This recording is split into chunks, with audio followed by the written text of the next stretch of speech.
pieces of art.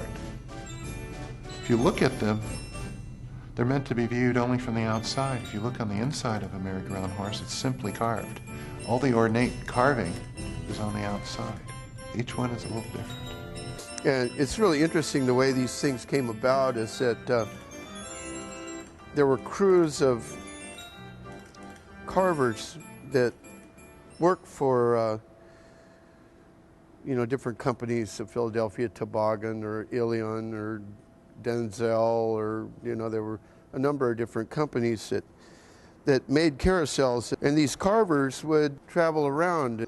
The characteristics that individual carvers have, like one does manes like this, and then you can see the same here, but then there's other styles where carvers will have like the manes going up and they'll have big knees, and you can kind of, after you work on the carousel for a while, you can kind of see these things duplicated. And they say, well, it's a Charles Looff Carousel, but here's probably 15 or 20 guys that worked and carved all day long, but nobody even knows who they are.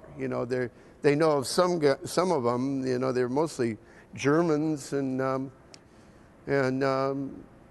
just incredibly talented. But they'd start out. One guy would start out just doing legs, and then another guy would do heads, and then they would attach them, and then the master carvers were the ones that did all the saddle work and the ornamentation. And as you can see on a lot of these, there's some really elaborate carvings on the outside ring here, and but it's just generally on the outside because you never really see the inside. So if you look at this one, you'll see all this elaboration here. All this is really intense. But if you go over and look at the other side, there's basically solid color.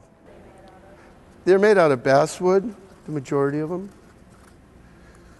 There are they did use some Doug fir on the legs, or sometimes ash, but basswood seemed to be the best wood to use, where you could carve interdirectionally without having it splinter.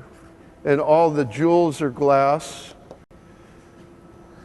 and the eyes are glass. Generally the eyes are that's hollowed out, and then there's a filler that's put in, and they put them in, and they generally have a stick that they attach to the glass, and then they move it around until it's in the right position. I came here looking at restoring the whole thing, and then ended up, now I come in seasonally and just repaint it.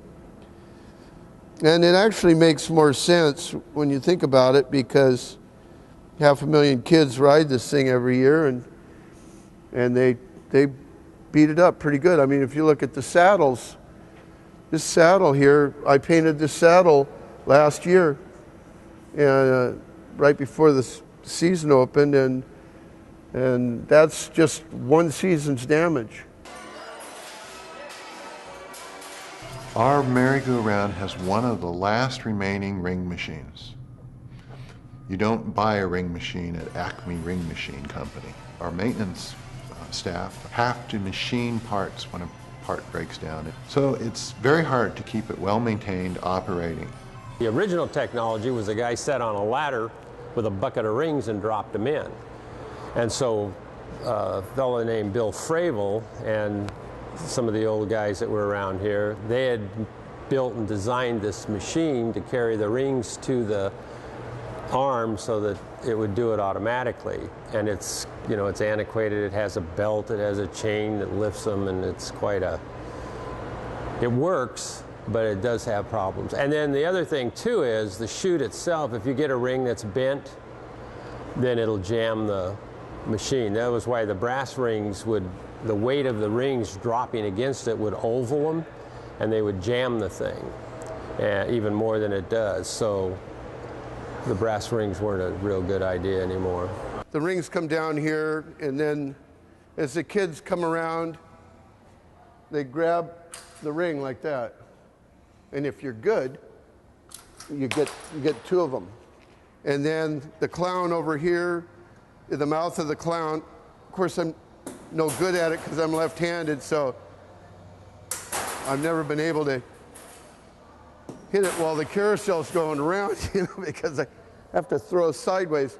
But what the kids do is these things bounce off the horses, and you see all this ring damage here.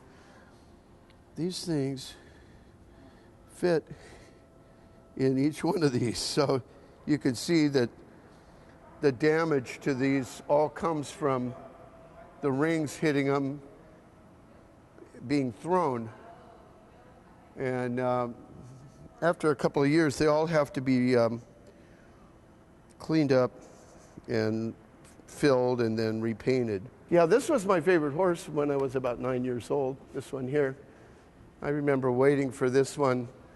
If there was somebody on it, I'd wait until the next ride so that I could get on this one. And I often thought about how great it would be to be able to paint these someday, and it just took about 35 years to get here.